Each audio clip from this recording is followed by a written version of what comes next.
محرم کا لفظی معنی ہے حرام کیا گیا، یعنی جس مہینے کی حرمت ہے، جس میں بہت سے ایسے کام حرام کیے گئے ہیں جن کو ایک مسلمان نہیں کرتا یا ان کا کرنا اس کے لیے حرام میں آتا ہے۔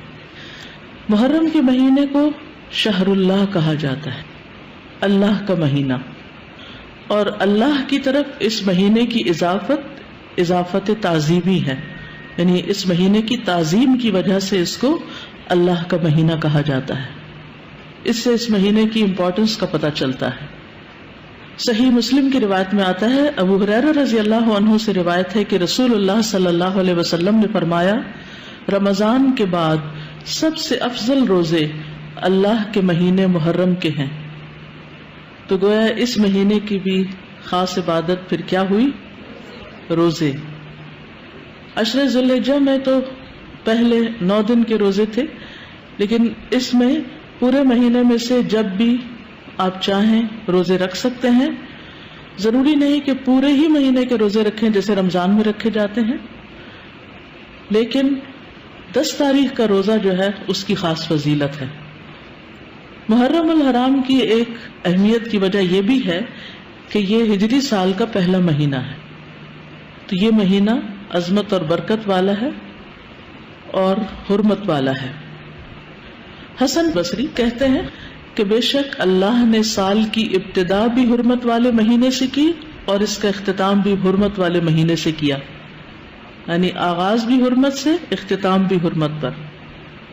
سال میں رمضان کے بعد اللہ کے ہاں محرم سے بڑھ کر عظمت والا کوئی مہینہ نہیں۔ تو اس سے کیا پتہ چلتا ہے کہ اگر کسی چیز کی ابتدا میں بھی حرمت ہے اور انتہا میں بھی، تو پھر ان دو کے بیچ میں کیا ہونا چاہیے؟ اس کا خاص خیال رکھنا چاہیے، یعنی جس کام کے آغاز میں اور جس کے اختتام پر خصوصی ہدایات دی جائیں اور اللہ سبحانہ وتعالیٰ کی عبادت اور خصوصاً روزے وغیرہ کی عبادت کی طرف متوجہ کیا جائے تو سال بھر بھی پھر اس کی عادت اپنا لینی چاہیے۔ نئے سال کا آغاز جو ہے وہ دعا سے کرنا چاہیے۔ عبداللہ بن ہشام سے روایت ہے، وہ کہتے ہیں کہ جب مہینہ یا سال آتا تو رسول اللہ صلی اللہ علیہ وسلم کے صحابہ یہ دعا اس طرح سیکھتے جیسا کہ وہ قرآن سیکھتے، اللہم ادخلہ علینا بالامن والایمان والسلامت والاسلام وجوار من الشیطان ورضوان من الرحمن۔ اس کا معنی ہے، اے اللہ اس مہینے کو یا اس سال کو ہمارے اوپر امن اور ایمان، سلامتی اور اسلام کے ساتھ، شیاطین سے بچاؤ یا شیطان سے بچاؤ اور رحمان کی رضامندی کے ساتھ داخل فرما۔ محرم کا مہینہ چونکہ حرمت والا مہینہ ہے تو اس مہینے میں خاص طور پر آپس میں ایک دوسرے پر ظلم کی ممانعت ہے۔ قرآن مجید میں آتا ہے، ان عدت الشہور عند اللہ 12 شہرا فی کتاب اللہ یوم خلق السماوات والارض منها 4 حرم ذلک الدین القیم فلا تظلموا فیہن انفسکم۔ بے شک مہینوں کی گنتی اللہ کے نزدیک اللہ کی کتاب میں 12 مہینے ہیں، جس دن سے اس نے آسمانوں اور زمین کو پیدا کیا، ان میں سے 4 حرمت والے ہیں، یہی سیدھا دین ہے، سو ان میں اپنی جانوں پر ظلم نہ کرو۔ تو میسج کیا ہے؟ فلا تظلموا فیہن انفسکم، اپنے آپ پر یعنی ایک دوسرے پر ظلم نہ کرو۔ تو کیا نہیں کرنا اس مہینے میں؟ ظلم نہیں کرنا۔ ظلم کی کون سی شکلیں ہوتی ہیں؟ ظلم ہوتا ہے کسی کو اس کے حق سے محروم کرنا، کسی کا حق چھیننا، کسی کا حق مارنا۔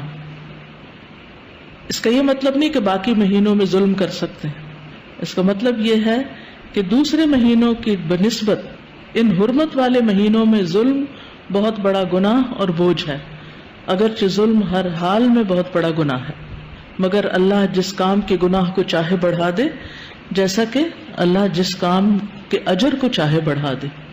یعنی وہی نماز ہوتی ہے، وہی صدقہ خیرات ہوتا ہے، لیکن عشرہ ذی الحجہ میں کیا ہوتا ہے؟ اس کا اجر کئی گنا بڑھ جاتا ہے۔ اسی طرح حرمت والے مہینوں میں ظلم کا گناہ جو ہے وہ زیادہ ہو جاتا ہے، اور یہ 4 مہینے خاص طور پر 1/3 آف دا ایئر خاص طور پر اس لیے اس کام کے لیے رکھا گیا اور اس کی شدت کا احساس دلایا گیا تاکہ لوگ اس کی پریکٹس کریں، کانشیس ہوں، اور خصوصی طور پر اس میں اپنے آپ کو ایسے گناہوں سے بچائیں تاکہ باقی سال بھی اس پر عمل کر سکیں۔